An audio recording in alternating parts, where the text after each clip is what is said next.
Hey, book club.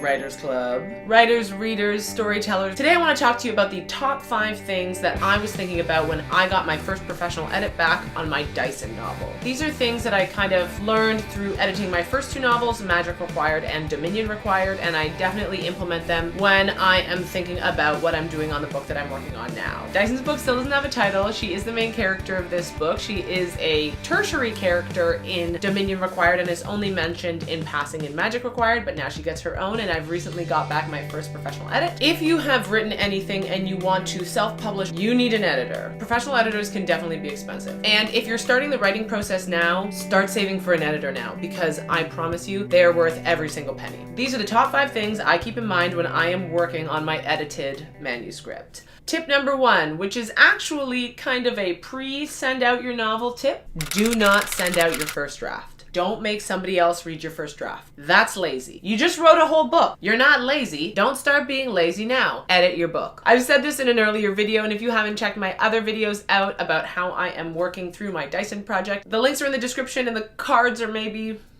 somewhere. You have to edit before you send out your novel to be edited. Tip number 2, use text to speech. I do this all throughout my editing process, before I send it to a professional editor, after I get it back. I do this all the time. There is an app or a website or something where you can get like an almost human sounding person. Not me. I use Alex.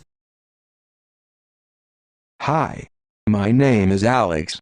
I read Hannah her books. I use Alex in text edit because he sounds like a robot. And if clunky writing is said by a robot, you can hear it. Ooh, you can hear it. When Alex reads something and it's so good, it still sounds a little off. But if he reads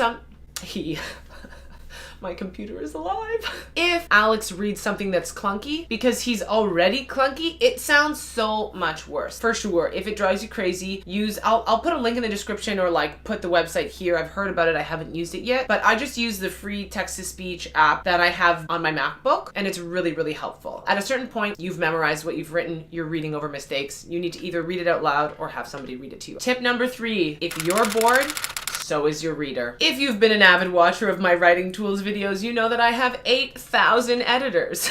And I read my Dyson novel probably 8 to 10 times before any of them saw it. And it was only after I got it back from my second editor that I could read through the entire thing and never be bored. I was not bored in the slow parts, in the fast, I was not bored at all. The first time I sent it out was to an editor, more like a beta reader on Fiverr, and though that was really motivating to help me finish my manuscript, which is something I'll talk about in a later video, I knew my book wasn't done. I knew it wasn't ready. I just also knew that I needed help. Editing Hannah here, just jumping in to clarify that yes, I did have a manuscript that was not 100% finished, and the reason it wasn't 100% finished was because I had a few scenes that I knew I needed to put somewhere and I wasn't sure about.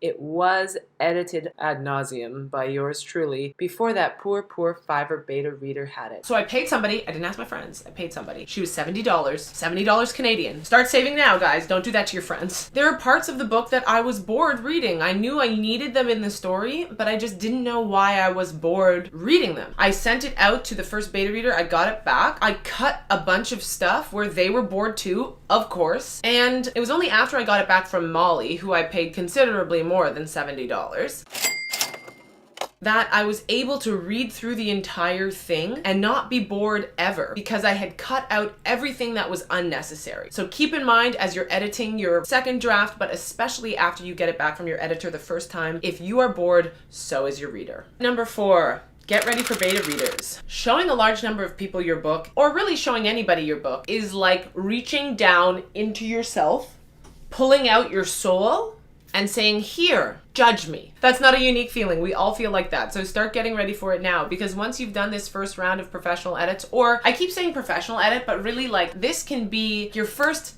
tough edit, you know? Your first edit from a stranger, your first edit from somebody who's really been nitpicky, after that edit, I would say that's the time when you should send it to a beta reader. A lot of people will say that you should send it out to your beta readers before, especially if you are paying somebody, but I think that my book improved so much after the first edit that had I sent it to a beta reader before, it wouldn't have been helpful. Because for the most part, the beta reader is telling me whether or not they're being entertained by my novel, where it's slow, where it's fast. And if there are continually grammar errors or so much text, like if I'm still bored reading it, I know the beta reader is going to be bored. I also totally understand that like I am financially in a place where I can have multiple editors, and I am very lucky for that. That's not to say that you can't have multiple editors either, even if you're not paying them a lot. Like I said, there are some great editors on Fiverr, and I'm sure there are some people in your life who will help you. And number 5, lean forward, reach up your arm and pat yourself on the back. You deserve a break. Once you have read your professional edit, edited all the things you need to, you're no longer bored reading that novel, give it to some betas and take a breather. I've said in an earlier video, like, don't take breaks if you don't want to take breaks, but I do think that at a point where people are reading your book, actively reading your book, you need to give them a bit of time to do that. So kick back,